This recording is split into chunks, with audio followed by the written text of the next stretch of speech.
Okay.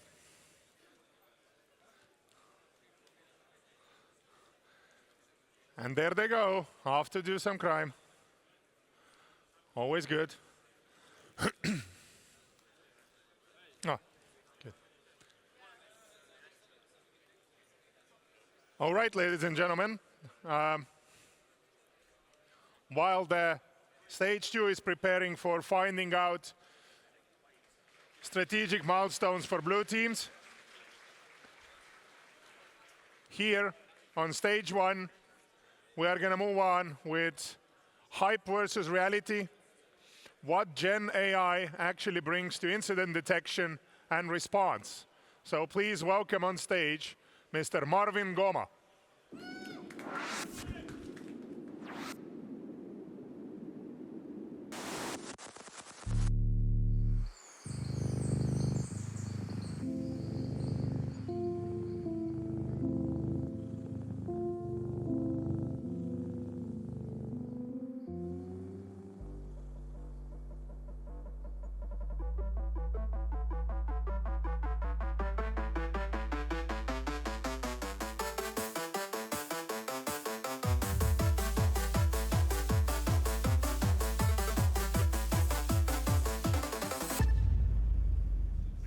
All right, thank you.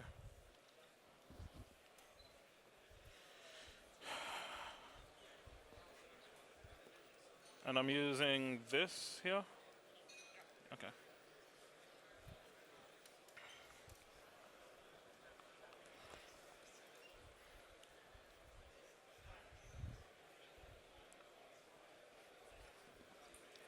All right, can people hear me? Yes? Yeah? All right, great. I think, oh, it's this one then. All right, thanks a lot. Thank you. It's, yeah, it's always strange with these arrangements because I can't really hear myself, right? So, yeah, but let's see how it goes. All right, I think we can get going. So welcome to this talk. So my talk is entitled, or it's titled Hype versus Reality, right? So basically I'm going to share on what GenAI actually brings to incident detection and response. And this is based on some research that I did with a university in Sweden. And I really hope it's going to be applicable to the folks in the audience today. Just a show of hands, how many of us are working in a SOC or a detection and response function or something close to that? All right, about 30% I would guess. All right, thanks a lot for that. Well, let's start off with who am I? My name is Marvin Ngoma. I'm a principal security architect at Elastic. I'm passionate about security operations and intelligence. I've been working in this domain for about 8 or more years. I'm based out of Stockholm in Sweden, just over the water. I love to play bass guitar outside cybersecurity. I love football. I'm a Manchester United fan. Please don't laugh. And yeah, and slowly and surely I'm falling in love with Estonia. I think I come to this country 2 to 3 times every year for the past 3 years or so. So yeah, really interesting people. Yeah, super loving Estonia in that sense. All right, this is the agenda for my talk today. I'm going to go through hype versus SOC reality, right? And then why I thought there's a need for doing a research, right? Like what's realistic in terms of how we're adopting AI in security operations versus the hype that's there in the industry today. And then I'll share some expert insights that I gathered during my research, right? And then also some key hints on how we can move from this research to actual practice in reality, and I'll give my closing thoughts and discussions after that.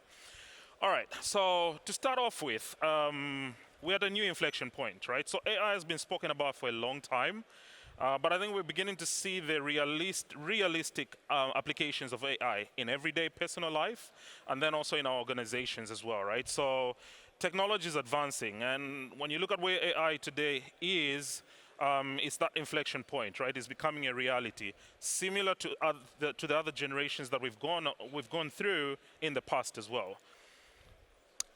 Those of you that have come to my presentations in other audiences, you know I like to show this slide every time I talk about AI, right? So this is the Google Trends, simple Google Trends, just showing how often people in Estonia are searching for the key term ChatGPT, right? So this is for the past 12 months.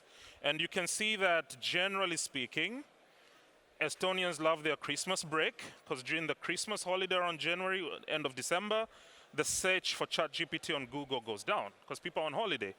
And then January, people come back to work, and the search trend goes up a little bit. And you can also tell that Estonians love their Easter holidays, because again, somewhere on March, April, the search for ChatGPT goes down. When people are back from the Easter holidays, it goes back up again. And then also another telling trend here is Estonians also love their summer breaks, right? So somewhere around May, I don't know what goes on, but the search for ChatGPT goes down on Google, right? And then it goes in that fashion. And you love your summer holidays as well, clearly based on what we see on August. But what does this tell us, right? When we're not on holiday, we're either working or doing something productive. And it shows that people are beginning to use ChatGPT even in the workplace. Those of you that are in data privacy, that could be concerning or maybe not concerning in that sense. But then the question is, okay, great, we're seeing this adoption of AI in personal lives, in organizations. Can AI development help to augment those of us that are working in the SOC, like the workflows that we're doing in the SOC, or from a detection and response function point of view? And this is where we need to go back and just reflect on what does a SOC do, right? So a SOC basically does everything from collecting relevant data, doing detections on that data, or security analytics on that data, and then also doing the alert triaging, the investigations, and the incident response. And of course, there's other auxiliary functions that a SOC does, such as digital forensics or threat intelligence analysis and all those juicy things, right? So again, the question is, can AI help to really augment the SOC workflows? So we know that there's a lot of hype, right? Vendor hype. I work for Elastic. We are making noise about AI. Talk to Microsoft, talk to Google, there's a lot of startups. Like, there's just so much noise about AI, right? And the industry is really hyping AI. But then, is AI adoption realistic for SOC teams and detection and response teams in reality? So as part of my studies, so I did a master's with Luleå University of Technology. This is a university in the north of Sweden. I decided for my research to look at GenAI in the SOC. What are the opportunities, realistic opportunities? What are the challenges of adopting AI in a SOC? And what are some of the perspectives that are there with regard to adoption of AI in the SOC? So why is this topic? We've already seen there's a rapid growth of GenAI in cybersecurity. But then also SOCs are encountering a lot of challenges. The usual stuff, alert fatigue, burnout, there's shortage of skills in the market, there's complex threats, especially in the times we're living in. The threat landscape is continuously changing, and that's putting pressure on SOC teams. And then bringing it back to the GenAI stuff, there's need for guidance, right, on how, practical guidance on how you can actually adopt GenAI in the SOC. I meet a lot of SOC teams in my line of work almost every day, and yeah, there's just a lot of blockers and challenges in terms of adopting AI in the SOC.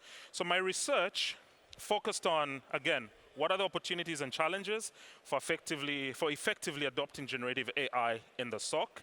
And then I was looking to identify what are the promising use cases. Again, not from a hype point of view, but a realistic point of view as well. And then I was also exploring the readiness and risk factors associated with adopting AI. So if you're a SOC, what are those readiness things you need to have in place? And then ultimately, I was looking for really empirical evidence.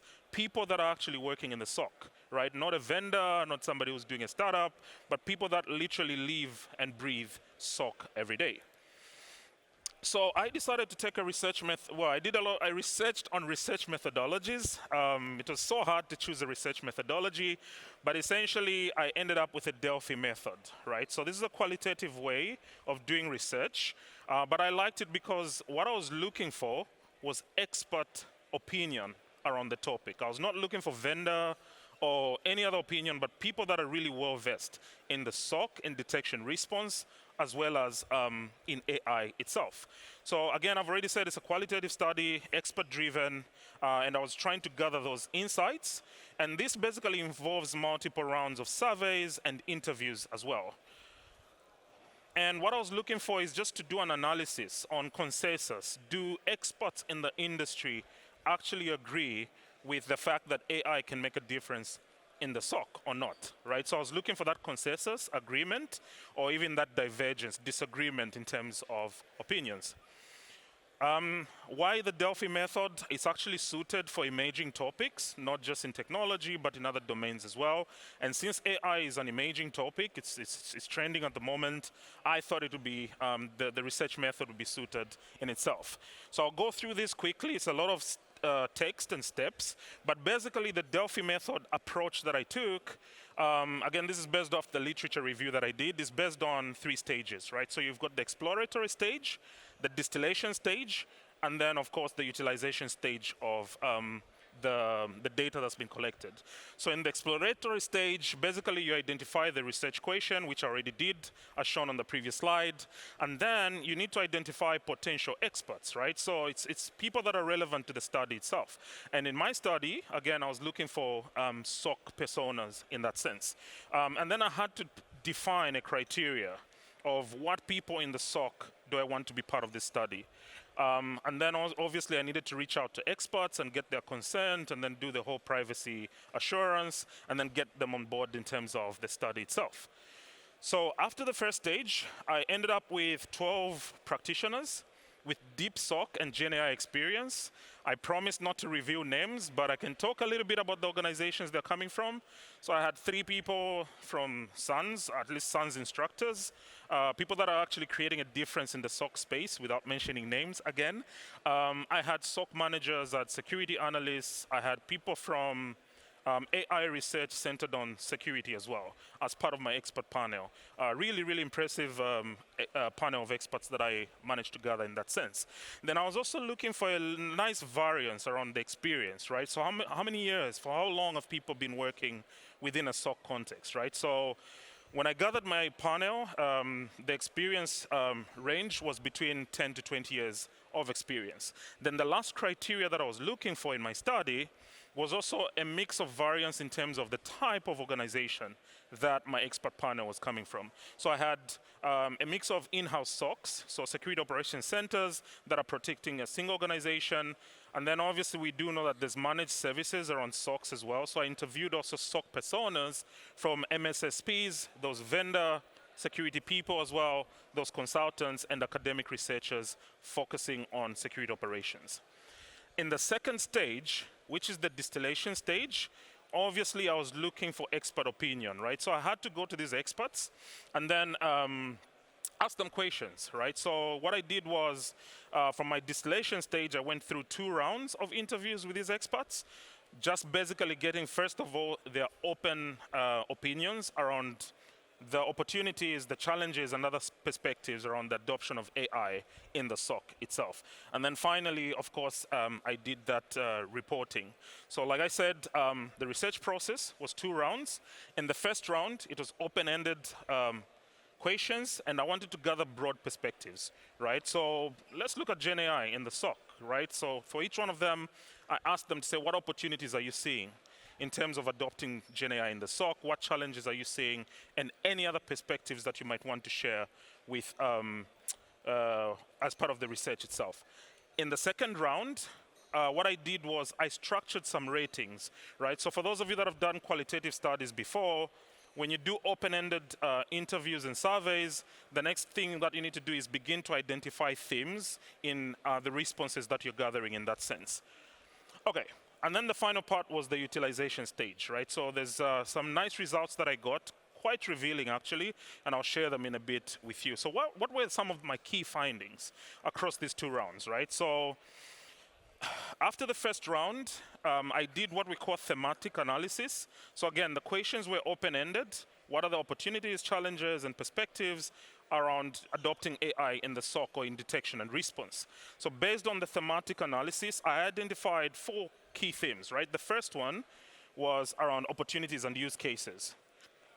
The second one was a lot of my experts were really emphasizing on readiness and integration, right? Having a little bit of a structured approach to how basically you make yourselves ready to adopt AI in your SOC or your detection and response function. But then also there's an aspect of how you integrate AI, not just in your workflows, but also with your current tooling as well. The third challenge was challenges. The third key theme was challenges and risks, right? In that sense, and then finally, a lot of my experts were also talking about how the roles within the SOC are going to change in the future with the adoption of AI, right? So we'll look into some of the specifics around these 4 key themes. So far, so good? Yeah? All right. You all look serious. It's a little bit scary, but all right, I'm used to this. All right. Theme 1, opportunities and use cases, right? So remember, as part of the Delphi study, I was looking for levels of agreement and levels of disagreement around these themes, right? So when I asked these experts to say, hey, what are the opportunities and use cases you're seeing with regard to adopting AI in the SOC, there was a lot of consensus or agreement around things such as alert deduplication, right? Because again, in the SOC, there's a lot of alert fatigue. Most of my experts said, hey, there's a high chance and a high value use case in terms of doing alert deduplication using GenAI. Then the second one was the aspect of having this assistant to be helping SOC personas in the SOC themselves, right? We all know about the co-pilots, Elastic AI Assistant, and all these assistants. Most of the experts say those things are actually proving their value within the SOC itself. And then there was also an aspect of bringing in context, right? We know that AI most of the time is backed by LLMs, and LLMs are trained on public data, right? So there's a need to also begin to use AI workflows that allow you to also bring a little bit of context, right? Organizational context into the workflows. And most of my experts also identified that as one of the key use cases for or rather as one of the big opportunities for adopting AI in the SOC. Then the other high consensus area was around knowledge retrieval, right? So usually LLMs, again, they're trained on public data, but we also want to get context from our organization, right? And most of them were mentioning concepts such as RAG, which is retrieval augmented generation, and how you can actually embed that into your SOC workflows as well. As part of opportunities and use cases, of course, there was outlier opinions.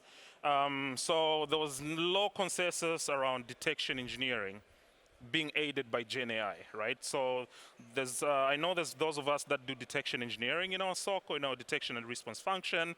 My study actually showed that most of my experts were saying we need to exercise caution when it comes to doing detection engineering that is fully aided by AI, right? So there has to be a little bit of more of that human in the loop kind of validation. So this is just a bit of a distribution of the opinions that I got. Again, I gathered these insights and did a bit of statistical analysis on the responses themselves. But yeah, I will share this, but you can see that certain areas, the ones that I highlighted in the previous slide, had a lot of consensus around the opportunities and use cases for AI in the SOC.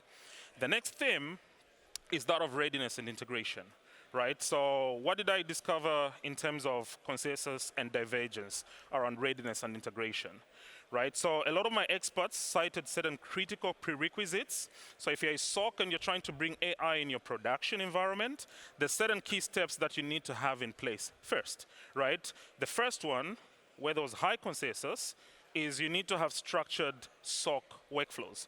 So you don't really want to introduce AI in the SOC and just use it as a band-aid to really hide your inefficiencies in your SOC, right? So you really need to make sure that the processes aspect of the SOC itself is actually working correctly. And then the other thing is that of analyst skill readiness. Because again, AI is its own domain. It brings its own principles and its own concepts. Do the SOC analysts understand how does this technology work? How do you interact with it? How is it built? What are some of the caveats that you need to have in terms of using AI in the SOC? Then the other readiness aspect was tool compatibility and integration. The current stack the current tool stack that you're using in your SOC, is it compatible, technically compatible in terms of integrating with AI as well, right? So that's something that you really need to do an assessment on and a validation on in that sense. And then lastly, but not the least, you also need to have clear governance and guardrails. And we'll look at that when we begin to touch on the challenges that are associated with adopting AI, right? But in terms of readiness and integration, you really need to have that governance around privacy, around access control, who's going to use these workflows, what kind of data you're going to be exposing to AI technologies, and things like that, right? And then the last one in terms of readiness was, once you've defined your SOC workflows, the recommendation is you also need to make sure that you identify which key workflows you actually need to have that human in the loop validation for, right? Because again, there's a misconception that AI will replace humans. Personally, I don't believe in that. But I think AI is really going to augment with a lot of our workflows. Of course, some roles are going to evolve, but there's certain key processes, especially in a SOC and detection response perspective, you always need to have that human in the loop kind of operation as part of the workflow.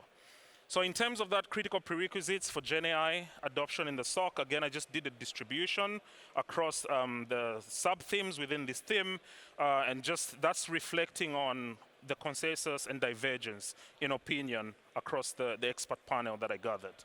So far, so good? Yeah? All right, you all look serious again. Trying to smile, you're not smiling back. All right, theme 3, challenges and risks. Right? What are some of these challenges that are associated with adopting AI in the SOC or in detection and response? What are some of the risks that AI brings into our workflows? So those top concerns or those high consensus around hallucinations and incorrect outputs, right? Again, just a show of hands, how many people are implementing AI in your environment, in your SOC workflows? Yeah, 2, 3, 4, 5 hands, 6.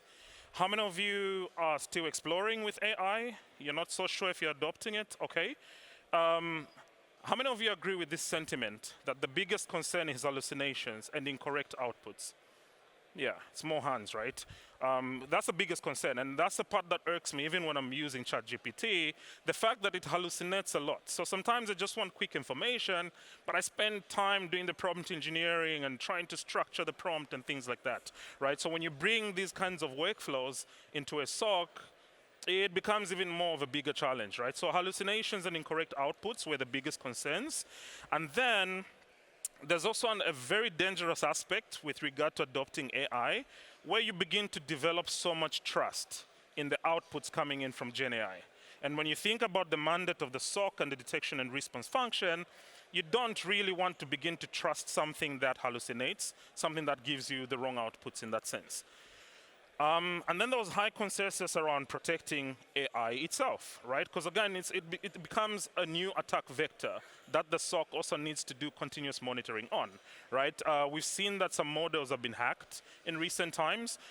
There's concepts such as prompt injection, adversary use as well, where the adversary begins to use some of that data to confuse you or like to sway you away from what's actually factual in that sense, right? So there's also a concept of model security. As you introduce these models in your environment, you also need to make sure that you are protecting yourselves against attacker activity around the models themselves.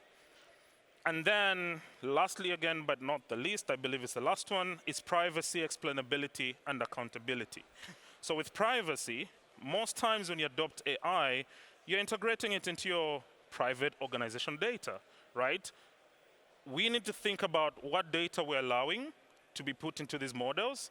Depending on the models, again, some of these models will get your data and continue doing training based on your private data, right? So you just need to do that data classification and then understand what data you really want to integrate into these AI platforms. And then the other aspect as a challenge is explainability. ChatGPT is great. Now they're trying to bring in explainability by giving you reference links, but still, it's a lot of made-up stuff that these platforms are producing, right? And we know, those of us that work on critical incidents, sometimes we need to take evidence to the court of law, for example. We need to gather evidence and show that it's actually factual evidence, right? But we see that today AI lacks a little bit of that explainability. And then, of course, there's that accountability aspect as well. Who did what, when, where, how, in terms of using some of these workflows. Again, I show some of the distributions around the responses from the experts, and again, it's the consensus that I was looking for. So certain areas had a lot of consensus, and certain areas also had a little bit of divergence in opinion. Finally, the last theme is that of future SOC analyst roles, right? So a lot of my experts in my study also say that there's going to be changes to to some roles, primarily the SOC analyst role, right? If you're a SOC analyst, maybe it's time to get concerned or not, but let's find out what my study actually brought out. So in terms of anticipated shifts, in terms of SOC staffing, a lot of my experts said in the near future, there's going to be fewer tier 1 or entry-level roles in the SOC, because a lot of stuff is going to be automated by AI. How many people agree with that sentiment? That hand went up so quick, so fast. All right. I also tend to agree. I think there's going to be fewer tier 1 entry-level jobs, but let's see how the other points came out. Most of my experts said yes, the tier 1 row is going to be reducing. It's going to be fewer tier 1 rows, but there's now going to be focus on workflows such as threat hunting and detection engineering, the ones that require a little bit more of human validation. So the role is going to change. It's not like people are going to go away, but I think they will be spending more time doing more advanced human relevant roles such as threat hunting and detection engineering.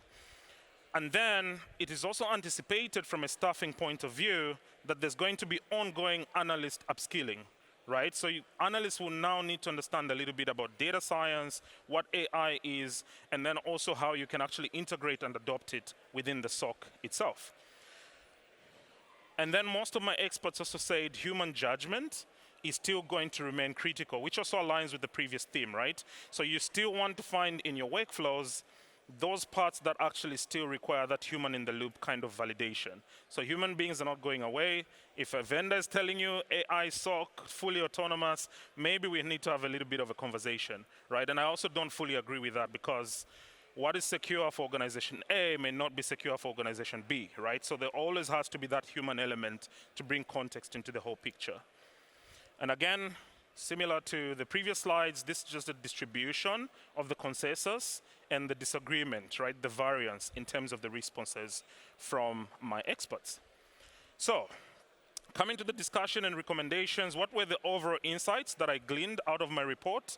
The first one is that we noticed that there was strong consensus around where AI is very applicable, right? It's those repetitive tasks, such as alert triaging, streamlining triage, and then also just supporting analyst workflows, right? So the assistants and those kinds of tools are really low-hanging fruits in terms of use cases that you can adopt within the SOC itself. And then also, despite the promise, participants also emphasized the fact that you should not look at implementing AI in a way where you're looking to replace human beings, but rather you need to augment AI into the workflows. There's a lot of efficiency gains that AI brings into the whole picture in the SOC. And then key barriers, they still persist. Again, trust in outputs, hallucinations, and then the governance frameworks as well. Usually when we talk about governance, regulation, some people start yawning, but these things are really important because they form the guardrails that we need in terms of adopting this technology. And again, the human being is still going to be the key part of the AI adoption in the SOC. And then lastly, but not the least, there's an emphasis on maturation, right? If you're not really mature as a SOC or as a detection and response function, maybe don't rush for AI. Maybe clean up your house in that sense, right? And then begin to adopt AI when you've actually got some structured processes within your organization. Again, it's that garbage in, garbage out kind of concept, quality in, quality out. This was the now overall consensus distribution. So again, doing the thematic analysis, I did an overall summarization in terms of where was there the most consensus across the 4 themes that I introduced earlier on. And this is just a bit of a summary of that thematic analysis of my research. So from research to practice, right? What are some of the key takeaways that we can actually practically go do in our SOCs? Start with narrow, low-risk use cases, right? So we want to, where you want to start off from in terms of adopting AI in your SOC is start with those major gains, but low risk kind of use cases, right? Where there's not so much risk from privacy or hallucination or those kind of concerns, right? So things such as response guidance, an alert has fired, hey, what should I do to this, right? Models are really good at suggesting workflows. Those are low-hanging fruits in terms of use cases you can do for adoption. things such as alert summarization and alert explanation, right? So assistants are really good at these workflows. Maybe you want to start from there.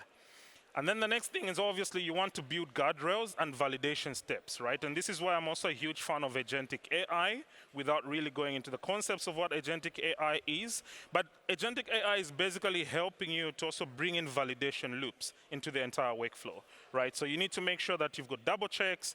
There's always human oversight for those very critical workflows.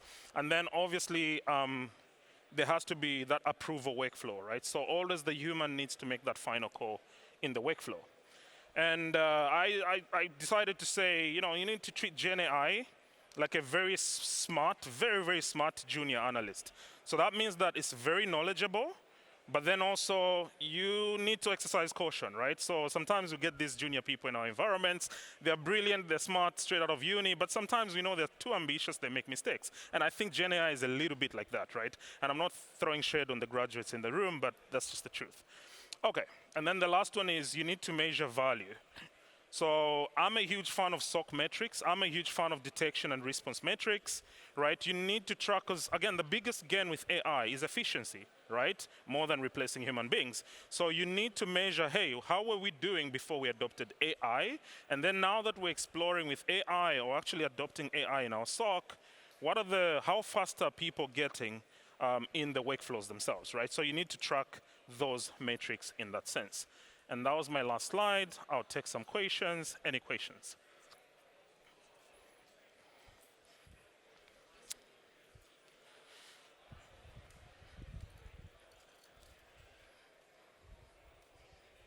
Well, I'm assuming there's questions. I warned you. So 2 questions are walking out. Well, I mean, I was hoping we are going to break the stereotypes of Estonians not asking questions, but we're not. All right. Well, they're hard to be give them time, they're preparing. Maybe. Oh, here we go. Amazing. Hi, thank you for the presentation. One question, did any of your participants in the survey actually already used AI in their SOC, or they are just preparing to use it? That's a very good question. So I would say about 30% were exploring or in the initial phase of actually implementing GenAI in the SOC. So there's one SOC team. So I had the SOC manager and the SOC analyst on my panel that came from an MSSP kind of setup, so a managed SOC. And they were exploring, they were in the initial phase of actually implementing AI in the environment. And maybe some vendor-specific question also that maybe a few years ago we really considered using Microsoft, the vendor for experts AI solution, but it was limited to only high and medium like incidents. And in overall you could give it permission to just alert you, but it was also possible to like isolate or take action. So what do you think about these topics? Because in your recommendation was to start lower hanging fruits, but already vendors are providing top-end solutions to like high incidents and isolation and taking action. Which one should like customers choose? All right, that's a very good question as well. So when it comes to AI and automation, like doing the automated steps when something is going on, I still stand with the same opinion I had about SOAR platforms, right? So your security orchestration and automated response platforms. You can only automate a process once you've tested that it works and once you've also validated that those response steps are the ones that actually apply to your organization. And I think also with adoption of AI, if we do go down that direction where AI begins to go through the high severity alerts and then begin to do response actions and taking certain actions in our environments, you want to make sure you don't turn that on for everything, but you do that for the things that you've actually validated as well structured in that sense. And I still think though, and again, please, let's replay this in the future. I don't think it's going to be fully autonomous. There's still going to be a human in the loop. Because again, a lot of the workflows that we do in the SOC, there's context that we need, right? And that context comes from our organization itself. So yeah, I think that is a possibility. Technically, it is possible, to do automated responses with AI, but is it something that we really want to do in a production environment? The other thing that I didn't bring out in my presentation is some of the experts said for very critical assets, for very critical areas of very critical use cases in our organizations, maybe you don't want to automate everything, right? Because you don't want AI making the decisions. And again, it goes back to the hallucinations. And with these AI platforms, the output is not always predictable. Even with ChatGPT, I can ask it the same thing today. The response is always going to be different, right? So there's that unpredictability on the outputs. Why would you want to use that in terms of trusting it to do automated actions within your environment? So it's a bit of a it depends kind of place. Yeah, in the last point you said that you can ask the same question, but you get different answer. There was some kind of breakthrough like last week that they come to the conclusion that if you put all the different users' queries in the one bucket and send to the model, then the answer will be different. So if you use only one query, one model, then it should give you the exact answer every time. So that's already been taken care of in some point, but hallucinations still remain, because if you train on garbage data, then you get garbage answers. So. Absolutely, yeah. And also it's easy to forget that these models are trained on public data. And we know there's a lot of garbage on the internet, right? So again, it's a whole coffee conversation, but exercise caution. Basically, that's what most of my experts were saying. When it comes to like automated response actions, especially around your critical environments, just exercise caution, try these things out, make sure that they're working, validate your workflows, and then once you get to that level where you feel AI can be put in production, you can actually do that. I'm not saying AI won't get to that level, but exercise caution.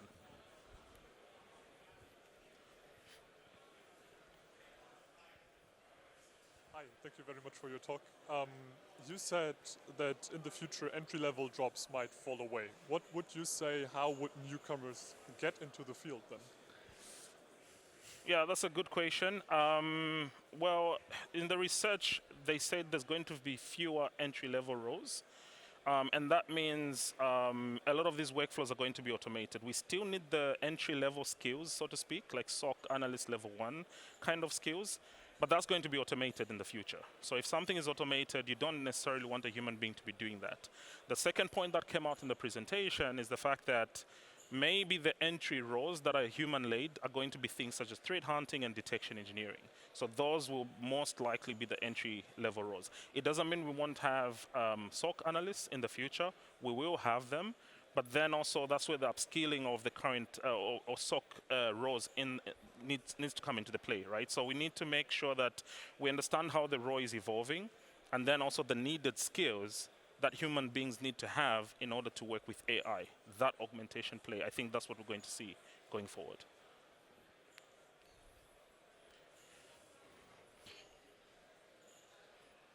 Right there. Ngoma, very good. Thank you for the presentation. So my question is about, you mentioned that for GenAI to provide us valuable insights, we would need to feed its context of organization, right? But doesn't this introduce another security complexity when we might potentially feed some sensitive information about infrastructure or whatever organizational information? Yeah, good question as well. So there's multiple aspects to your question, or to the answer to your question. The first one is definitely yes. When you expose your organizational data to these AI platforms, you are at risk of privacy, right?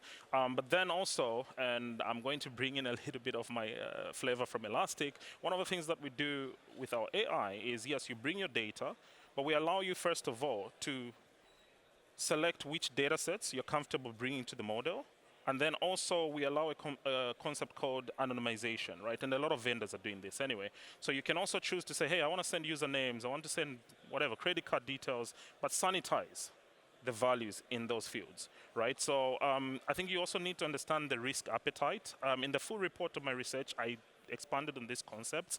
As an organization, you also need to understand what is your appetite for adopting AI generally as an organization, right? What are the types of data within your organization that you're comfortable exposing to these models? What are the parts of your organization that you're not comfortable exposing to the models? So I think you need to take it from that perspective as well. And then the last aspect to that question is, there's a lot of models out there, both cloud-based, the GPTs, the cloud, the Bedrock models, Google Vertex and whatnot. You also need to see the terms and conditions, because that becomes very important. Some models will tell you, hey, by virtue of subscribing to this service, you give us the permission to retrain our models using your data as well. There's good organizations, without dropping names here, there's good models or companies behind these models that will say, hey, interact with our model, but we give you the guarantee that we're not going to use your organizational data to further train the models. So I think that part also needs to be addressed as well, and that's the governance aspect, right? From the readiness section of my report, or my research as well. So those are the things that I touched on a little bit more. I will hopefully write an adoption methodology for AI for SOCs in the near future, but those are the governance and guardrails that you need to have in place before you actually adopt AI. Yeah. Thank you.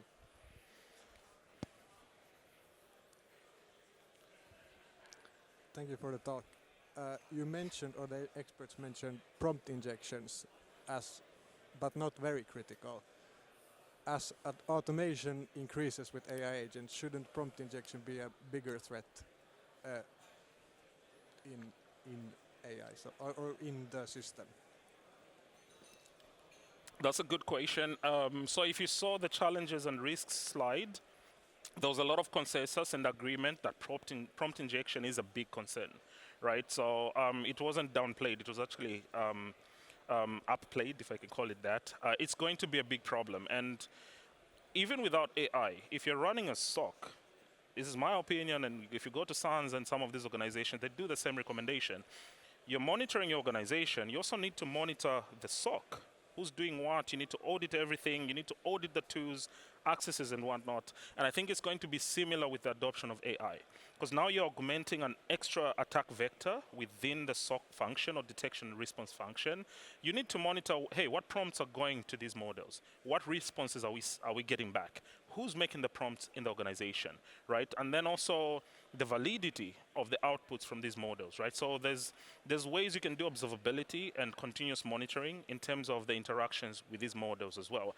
And then obviously, if you're using a cloud-sourced model, you also need just to keep abreast of vulnerabilities that are being announced by these model vendors as well. So yeah, it does bring in a little bit of complexity to your earlier question, but I think the benefits will still outweigh the downsides.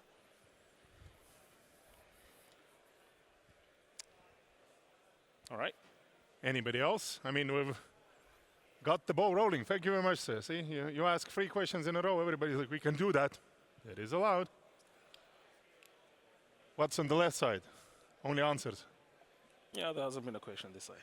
Yeah, always clear. Yeah. You know, it's that's how it goes. Like half of the room is, oh, we knew that already, man.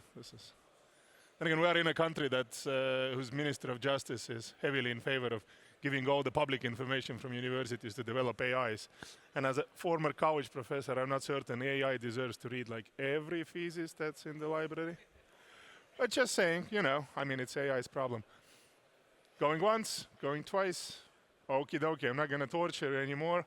AI is going to do it for me. Thank you very much, Marvin. Thank you. Thank you.